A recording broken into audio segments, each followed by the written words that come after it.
ರಾತ್ರಿ ಮಳೆ ಒಯ್ದಿದ್ದಕ್ಕೆ ನೋಡ್ಬೋದು ಯಾವ ಮಟ್ಟಕ್ಕೆ ಟ್ರಾಫಿಕ್ ಆಗಿದೆ ಅಂತ ಆಯಿತಾ. ಸೊ ಆಲ್ರೆಡಿ 23 ಕಿಲೋಮೀಟ್ರ್ ಇದ್ದಿದ್ದು ಅದರಲ್ಲಿ ಬಂದಿದ್ದೀನಿ. ಆದ್ರೂ ಇನ್ನೂ 12 ಕಿಲೋಮೀಟ್ರ್ ಹೋಗೋಕ್ಕೆ 43 ನಿಮಿಷ ತೋರಿಸ್ತಿದೆ.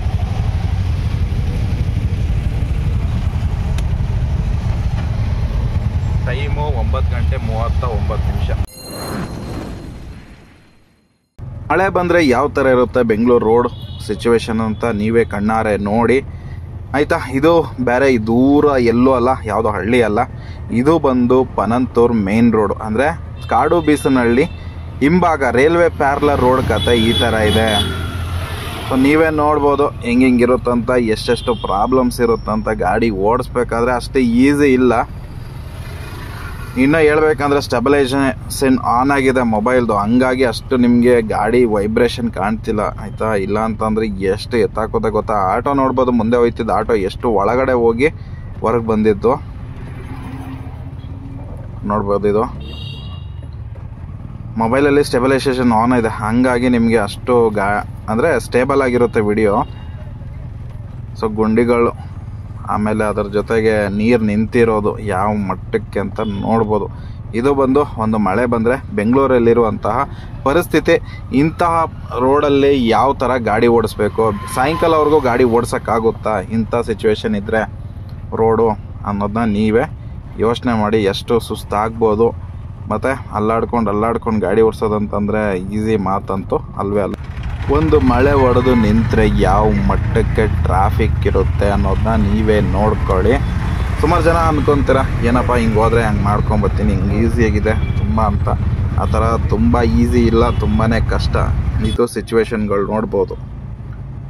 ಇಂಥ ಟ್ರಾಫಿಕ್ನಲ್ಲೇ ಸುತ್ತಬೇಕು. ಅದಕ್ಕೆ ನಾನು ಹೇಳಿದ್ದು ಲಾಸ್ಟ್ ಒಂದು ವಿಡಿಯೋನಲ್ಲಿ, ನಿಮಗೇನಾದರೂ ಅಷ್ಟು ಯೂಸ್ ಆಗಲ್ಲ, ಅಷ್ಟು ಬರಲ್ಲ ಟ್ರಾಫಿಕ್ಕು ಅಂತ ಅಂದರೆ ಈ ಫೀಲ್ಡಿಗಂತೂ ದಯವಿಟ್ಟು ಬರೋಕ್ಕೆ ಹೋಗಬೇಡಿ. ಸೊ ಹಿಂಗೆ ಟ್ರಾಫಿಕ್ ಆಗಿಬಿಟ್ರೆ ದುಡಿಮೆ ಆಗಲ್ಲ ಆಯಿತಾ, ಅದಂತೂ ತಿಳ್ಕೊಬೇಡಿ. ಇಷ್ಟು ಟ್ರಾಫಿಕಲ್ಲಿ ಇತ್ತಂದರೆ ಹೆಂಗೆ ಟೈಮ್ ಮೇಂಟೈನ್ ಮಾಡೋದು, ಮ್ಯಾನೇಜ್ ಮಾಡೋದು ಅಂತೂ ಟೈಮ್ ಅಂತೂ ಮ್ಯಾನೇಜ್ ಮಾಡೋಕ್ಕಾಗಲ್ಲ. ಅದರಿಂದಾಗಿ ಸ್ವಲ್ಪ ದುಡಿಮೆ ಕೂಡ ಕಷ್ಟನೇ. ಹಿಂಗಾದ್ರೆ ತಲೆನೇ ಕೆಟ್ಟೋಗುತ್ತೆ. ಯಾರು ಕೂಡ ಡ್ಯೂಟಿಗೆ ಹೋಗೋಕ್ಕೆ ಆಗಲ್ಲ, ಅಂದರೆ ಡ್ಯೂಟಿ ಮಾಡೋಕ್ಕಾಗಲ್ಲ. ಸೊ ಅದಕ್ಕೋಸ್ಕರನೇ ಹೇಳ್ತಿರೋದು ಸ್ನೇಹಿತರೆ. ಕೆಲವೊಬ್ಬರೆಲ್ಲ ಕಮೆಂಟ್ ಆಗ್ತಿದ್ರಿ ಈ ಥರ ಈಸಿ ಇದೆ, ನಿನಗೇನಪ್ಪ ಡೈಲಿ ಬರ್ತೀಯಾ ಮಾಡ್ತೀಯಾ, ಏನು ಆರಾಮಾಗಿ 2000 ರೂಪಾಯಿ ಎತ್ಕೊಂಡು ಹೋಯ್ತೀಯ ಅಂತ. ಇದೆಲ್ಲ ಕಷ್ಟ ಅನ್ಭೋಗಿಸಿದ್ರೆ ಮಾತ್ರ ಈಸಿ. ನೋಡೋರ ಕಣ್ಣಿಗೆ ತುಂಬ ಈಸಿ ಅನಿಸುತ್ತೆ, ಆದರೆ ನೋಡಿದಷ್ಟು ಈಸಿ ಸುಲಭ ಅಲ್ಲ ಈ ಕೆಲಸ. ಕಷ್ಟ ಇದೆ. ರೋಡಲ್ಲಿ ಗುಂಡಿ, ಮತ್ತು ನಿಮ್ಗೆಲ್ಲರಿಗೂ ಗೊತ್ತಿರೋಂಗೆ ಆಟೋದು ವೀಲ್ ಎಷ್ಟು ಚಿಕ್ಕದಾಗಿರುತ್ತೆ ಅಂತ. ಒಂದು ಸಣ್ಣ ಹಳ್ಳ ಬಂದರೂ ಕೂಡ ದಡ ಅಂತ ಎತ್ತಾಕುತ್ತೆ. ಮತ್ತು ಹೊಟ್ಟೆ ನೋವು ಬಂದ್ಬಿಡುತ್ತೆ ಆಯಿತಾ. ಜಾಸ್ತಿ ಟ್ರಾಫಿಕ್ ಅಂದರೆ ಗುಂಡಿಗಳಿಗೆ ಬಿಟ್ಟರೆ ಹೊಟ್ಟೆ ಎಲ್ಲ ನೋವು ಹತ್ಕೊಂಡೋಗುತ್ತೆ. ಅಂಥ ಕಂಡೀಷನು ಬೆಂಗಳೂರ್ದು ಸ್ನೇಹಿತರೆ. ಈಗ 27th ಮೇನಲ್ಲಿದ್ದೀನಿ.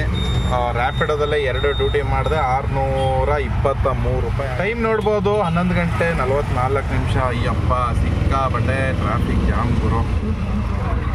ನೋಡೋಣ, ಎಲ್ಲ ಅಪ್ಲಿಕೇಶನ್ನ ಕೂಡ ಆನ್ ಮಾಡಿ ಇಟ್ಕೊಂಡಿದ್ದೀನಿ ಸ್ನೇಹಿತರೆ. ಈಗ ಇಲ್ಲಿ ಮೆಜೆಸ್ಟಿಕ್ಕಿಂದ ಒಂದು ಮೊಬೈಲ್ ನೋಡೋಣ ಅಂತ ಹೋಗ್ತಾ ಇದ್ದೀನಿ. ಯಾವುದಪ್ಪ ಫೋನ್ ಅಂತಂದರೆ ಆಪಲ್ ಐಫೋನ್. ವಿಡಿಯೋಗೋಸ್ಕರ ಅಂತ ಅಂದ್ಬಿಟ್ಟು ಸ್ವಲ್ಪ ಕ್ವಾಲಿಟಿ ಇನ್ನೊಂದು ಸ್ವಲ್ಪ ಚೆನ್ನಾಗಿ ಮಾಡೋಣ ಅಂತ. ಇವಾಗಿರೋಂಥ ಮೊಬೈಲಲ್ಲಿ ಅಷ್ಟು ಸರಿಯಾಗಿ ವಿಡಿಯೋ ಆಗ್ತಾಯಿಲ್ಲ, ಅಂದರೆ ಸ್ಟಕ್ ಆಗೋದು ಆ ಥರ ಎಲ್ಲ ಆಗ್ತಿದೆ. ಸೊ ಸೆಕೆಂಡ್ ಹ್ಯಾಂಡಲ್ಲಿ ನೋಡೋಣ ಅಂತ ಅಂದ್ಬಿಟ್ಟು ಹೋಗ್ತಾ ಇದ್ದೀನಿ. ಫಸ್ಟ್ ಆಫ್ ಆಲ್ ಹೇಳಬೇಕು ಅಂತಂದರೆ, ನಿಮ್ಮೆಲ್ಲರಿಗೂ ಗೊತ್ತಿರೋಂಗೆ ಇವಾಗ ಬೆಂಗಳೂರಲ್ಲಿ ಒಂದು ಟ್ರೆಂಡ್ ನಡೀತಾ ಇದೆ. ಮೊಬೈಲ್ ಅನ್ನೋ ಅವ್ರದ್ದು ತುಂಬಾ ಹೆಸರು ಇದೆ. ಸುಮಾರು ಜನ ಪ್ರಮೋಷನು ಮಾಡಿದ್ದಾರೆ ಮತ್ತು ತುಂಬ ಚೆನ್ನಾಗಿದೆ ಅಂತ ಹೇಳ್ತಾರೆ ಆಯಿತಾ. ಸೊ ಆಲ್ಮೋಸ್ಟ್ ನಾನು ಆ ಕಡೆ HSR ಲೇಔಟಿಂದ ಇಲ್ಲಿ ರಾಜಾಜಿನಗರ 6th ಬ್ಲಾಕ್ಗೆ ಹೋಗ್ತಾ ಇದ್ದೀನಿ. ಗೂಗಲ್ ಮ್ಯಾಪಲ್ಲಿ ಅವ್ರ ಲೊಕೇಶನ್ ಹಾಕಿ. ಅದ್ರ ಜೊತೆಗೆ ಹೇಳಬೇಕು ಅಂತಂದರೆ ಇದು ಯಾವುದೇ ಥರ ಪ್ರಮೋಷನ್ ವಿಡಿಯೋ ಅಲ್ಲ ಆಯಿತಾ. ನೋಡೋಣ ಯಾವ ಥರ ನಮಗೇನಾದರೂ ಯಾವ ಥರ ಸಿಗುತ್ತೆ, ನಿಮಗೂ ಒಂದು ಐಡಿಯಾ ಬರುತ್ತೆ. ನಾನು ಕ್ಯಾಶಿಫೈನಲ್ಲಿ ಆಲ್ರೆಡಿನೇ ವಿಚಾರಿಸಿ ನೋಡಿದ್ದೀನಿ. ಇಲ್ಲೂ ಒಂದು ಸತಿ ಹೋಗಿ ವಿಸಿಟ್ ಮಾಡಿ ವಿಚಾರಿಸಿ ನೋಡೋಣ ಎಷ್ಟಿರುತ್ತೆ ಏನು ಅಂತ.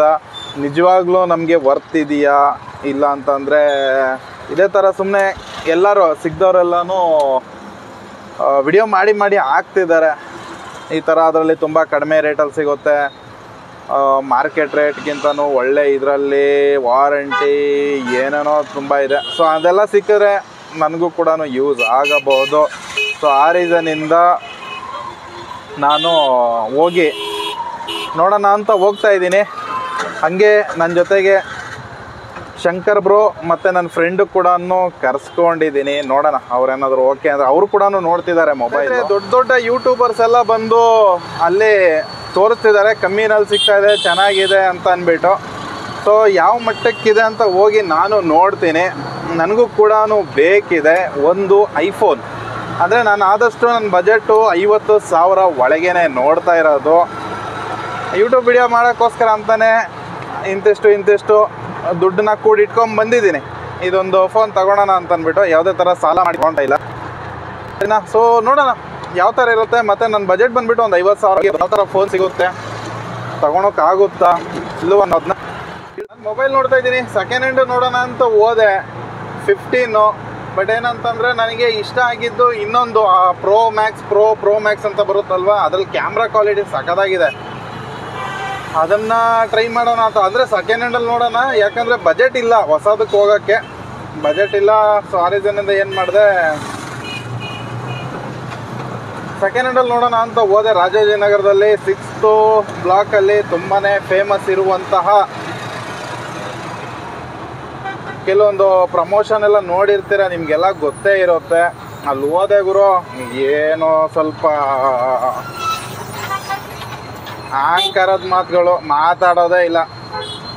ಬೇಕಾ ತಗೋ, ಬಿಟ್ರೆ ಬಿಡು ಅನ್ನೋ ಲೆಕ್ಕಾಚಾರದಲ್ಲಿ ವ್ಯವಹಾರಗಳು. ಸೊ ಹಂಗಾಗಿ ಅದನ್ನು ಬಿಟ್ಟೆ. ನನ್ನ ಬಜೆಟಲ್ಲಿ ಇಲ್ಲ ಅಂತ ಅಂದ್ಬಿಟ್ಟು ಮೊಬೈಲು. ನೋಡೋಣ, ಇನ್ನೂ ಸ್ವಲ್ಪ ದುಡ್ಡನ್ನ ಕೂಡಿಟ್ಟು ಮತ್ತೆ ಮಾಡ್ಕೊಂಡ್ರಾಯಿತು. ಈಗ ಸದ್ಯಕ್ಕೆ ನನ್ನ ಬಜೆಟಿಗಂತೂ ಸಿಗ್ತಾ ಇಲ್ಲ. ಇನ್ನೂ ಹೇಳಬೇಕು ಅಂದರೆ ಐಫೋನ್ 15 ಅಂದರೆ ಈ ನಾರ್ಮಲ್ 15 ಇರೋದಿದೆ, ಅದು ಸೇಲಲ್ಲಿ ತಗೊತೀವಿ ಅಂತಂದರೆ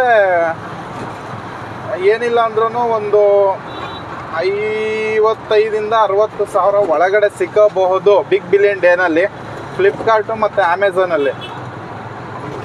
ಅದೇ ಫೋನ್ನ ನಾನು ಇವತ್ತು ಸೆಕೆಂಡ್ ಹ್ಯಾಂಡಿಗೆ ಕೇಳಿದ್ದಕ್ಕೆ 60,000 ರೂಪಾಯಿ ಹೇಳ್ತಿದ್ದಾರೆ ಸೆಕೆಂಡ್ ಹ್ಯಾಂಡ್ ಶೋರೂಮಲ್ಲಿ, ಆಯಿತಾ. ಸೊ ಸ್ವಲ್ಪ ರೇಟ್ ಜಾಸ್ತಿ ಆಯಿತು ಅನಿಸುತ್ತಪ್ಪ. ಹಂಗಾಗಿ ಮೊಬೈಲ್ನ ತಗೊಳ್ಳೋಕ್ಕೆ ಆಗಿಲ್ಲ, ಅದನ್ನು ಡ್ರಾಪ್ಔಟ್ ಮಾಡಿಕೊಂಡು ಹಂಗೆ ಒಬ್ಬ ಫ್ರೆಂಡನ್ನ ಮೀಟ್ ಆಗಬೇಕಿತ್ತು.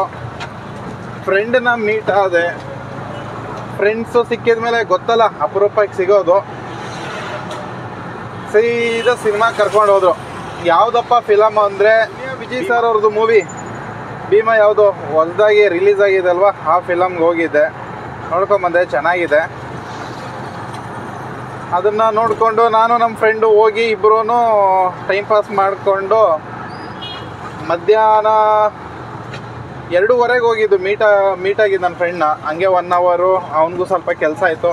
ನೈಟ್ ಆಡ್ಕೊಂಡು ಕತೆ ಆಡ್ಕೊಂಡು ಊಟ ಮಾಡಿಕೊಂಡು ಹಂಗೆ 1-1.5 ಅವರ್ ವೆಯ್ಟ್ ಮಾಡಿದ ಮೇಲೆ 4 ಗಂಟೆ ಶೋಗೆ ಹೋಗಿದ್ದು. ಅಲ್ಲಿ ಹೋಗ್ಬೇಕಾದ್ರೆ ಇವತ್ತವರೆಗೂ ಯಾವುದೋ ಫಿಲಮ್ಗೂ ಕರೆಕ್ಟ್ ಟೈಮ್ಗೆ ಹೋಗಿಲ್ಲ ನಾವು, ಆಯಿತಾ. 10 ನಿಮಿಷ ಲೇಟು ಇಲ್ಲ ಅರ್ಧ ಗಂಟೆ ಲೇಟು. ಇವತ್ತು ಫಿಲಮ್ಗೂ ಕೂಡ 4 ಗಂಟೆ ಶೋ ಇದ್ದಿದ್ದು. 4:20ಗೆ ಹೋಗಿದ್ದೀವಿ. 4:20ಗೆ ಹೋಗಿ ಫಿಲಮ್ಮು ನೋಡಿಕೊಂಡು ಹಾಗೆ ಒಂದು ಸ್ವಲ್ಪ ಕಾಫಿ ಗೀಫಿ ಎಲ್ಲ ಕುಡ್ಕೊಂಡು ಅಲ್ಲಿಂದನೇ ಒಂದು ಡ್ಯೂಟಿ ಸಿಕ್ತು. ಅಲ್ಲೊಂದು ಡ್ಯೂಟಿ ವಸಂತನಗರದಿಂದ ಇಲ್ಲಿ ಸರ್ಜಾಪುರ ರೋಡಕ್ಕೆ. ಸ್ನೇಹಿತರೆ, ಈಗಷ್ಟೇ ಜಸ್ಟ್ ಮನೆಗೆ ಬಂದೆ. ಟೈಮ್ ನೋಡ್ಬೋದು 9:22. ಇದರಲ್ಲಿ ರ್ಯಾಪಿಡೋದಲ್ಲಿ ಮತ್ತು ಓಲಾದಲ್ಲಿ ಮಾಡಿರೋದು ಡ್ಯೂಟಿ ಇವತ್ತು. ರ್ಯಾಪಿಡೋದಲ್ಲಿ ಆಗಿರುವಂಥ ಡ್ಯೂಟಿ ನೋಡ್ಬೋದು 924 ರೂಪಾಯಿ. ಹಾಗೆ ಟೈಮ್ ನೋಡ್ಬೋದು 9:25. ಓಲಾನ ನನ್ನ ಮೊಬೈಲ್ ಮಾಡಿದ್ದು ಪರ್ಸ್ನಲ್ ಮೊಬೈಲಲ್ಲಿ. ಯಾಕಂತಂದರೆ ಆ ಮೊಬೈಲಲ್ಲಿ ಸಿಮ್ ಇಲ್ವಲ್ಲ, ಹಾಗಾಗಿ ವರ್ಕ್ ಆಗ್ತಿರ್ಲಿಲ್ಲ. ಸೊ ಬನ್ನಿ ಎಷ್ಟಾಗಿದೆ ಅರ್ನಿಂಗ್ಸ್ ಅಂತ ತೋರಿಸ್ಕೊಡ್ತೇನೆ. ಅರ್ನಿಂಗ್ ಹಿಸ್ಟರಿಗೆ ಹೋದರೆ ಬ್ಯಾಲೆನ್ಸು. ಸೊ ಇವತ್ತು ಏನು ದುಡಿಮೆ ಆಗಿದೆ ನೋಡ್ಬೋದು. ಸೊ ಬೆಳಗ್ಗೆ 143 ಪ್ಲಸ್ 195 ರೂಪಾಯಿ. ಸೊ ಇದು ಓಲಾದಲ್ಲಾಗಿರೋದು. ಮತ್ತು ಆ ರ್ಯಾಪಿಡೋದು ಆಲ್ರೆಡಿ ತೋರಿಸ್ಕೊಟ್ಟಿದ್ದೀನಿ. ಎರಡೇ ಅಪ್ಲಿಕೇಶನ್ ಅಷ್ಟೇ ಡ್ಯೂಟಿ ಮಾಡಿರೋದು, ಬೇರೆ ಯಾವುದೋ ಅಪ್ಲಿಕೇಶನ್ನ ನಾನು ಯೂಸ್ ಮಾಡಿಲ್ಲ. ಅಂದರೆ ಊಬರ್ ಆಗಲಿ ನಮ್ಮ ಯಾತ್ರೆ ಆಗಲಿ ಈ ಎರಡು ಅಪ್ಲಿಕೇಶನ್ನ ಯೂಸ್ ಮಾಡ್ಕೊಂಡಿಲ್ಲ. ಏನು ನಾನು 6 ಅವರ್ನ ವೇಸ್ಟ್ ಮಾಡಿದೆ, ಅದೇ 6 ಅವರ್ನ ಯೂಟಿಲೈಸನ್ ಮಾಡ್ಕೊಂಡಿದ್ದಿದ್ರೆ ಇನ್ನೂ ಒಂದು ಅರ್ನಿಂಗ್ಸ್ ಆಗಿರೋದು 900 ಪ್ಲಸ್ ಒಂದು 400 ಲೆಕ್ಕನೇ ಬರುತ್ತೆ. 400 ರೂಪಾಯಿ ಅಂತಂದರೆ ಎಷ್ಟಾಯಿತು, 1300 ರೂಪಾಯಿ ಮಾಡ್ಕೊಂಬಂದಿದ್ದೀನಿ. ಸೊ ಆಲ್ಮೋಸ್ಟು 6 ಅವರ್ಗೆ 1 ಅವರ್ಗೆ 100 ರೂಪಾಯಿ ಅಂತ ಹೋದ್ರೂ ಕೂಡ ಒಂದು 600-700 ರೂಪಾಯಿ ಮಾಡ್ಬೋದಿತ್ತು. ನಾನು ಹೇಳ್ತಿರೋದು ಮಿನಿಮಮ್ಮು. ಸೊ ಇವತ್ತಿನ ಬಾಡಿಗೆ ಅಂದರೆ ಅವಾಗವಾಗ ಫ್ರೆಂಡ್ಸ್ನೂ ಕೂಡ ಮೀಟ್ ಆಗಲೇಬೇಕಾಗುತ್ತಲ್ವ, ಏನು ಮಾಡೋಕ್ಕಾಗಲ್ಲ. ಅಂದರೆ ರೆಗ್ಯುಲರ್ ಏನು ನಾವು ಸಿಕ್ಕಲ್ಲ. ಸಪೋಸ್ ಆ ಕಡೆ ರಾಜಾಜಿನಗರ ಈ ಕಡೆ ಲಗ್ಗೆರೆ ಸೈಡೆಲ್ಲ ಹೋಯ್ತು ಅಂದರೆ ತುಂಬ ಫ್ರೆಂಡ್ಸ್ ಇರೋದು ನನಗೆ ಆ ಕಡೆನೇ. ಅವ್ರೇನು ಮಾಡ್ತಾರೆ, ಎಳ್ಕೊಂಡು ಹೋಗ್ಬಿಡ್ತಾರೆ. ಸೊ ಹಂಗಾಗಿ ಫ್ರೆಂಡ್ ಜೊತೆ ಹೋಗಿ ಹಂಗೆ ಸ್ವಲ್ಪ ಕತೆಗೆಲ್ಲ ಮಾತಾಡಿಕೊಂಡು ಫಿಲಮ್ ನೋಡಿಕೊಂಡು ಇಲ್ಲಿಗೆ ಈ ವಿಡಿಯೋ ಮುಗಿಸ್ತಾ ಇದ್ದೀನಿ. ವಿಡಿಯೋ ಹೇಗಿತ್ತು ಅಂತ ತಿಳಿಸಿ, ಮತ್ತೆ ಇನ್ನೊಂದು ವಿಡಿಯೋದಲ್ಲಿ ಸಿಗ್ತೀನಿ. ಅಲ್ಲಿವರೆಗೂ ಟೇಕ್ ಕೇರ್, ಬಾಯ್, ನಮಸ್ಕಾರ.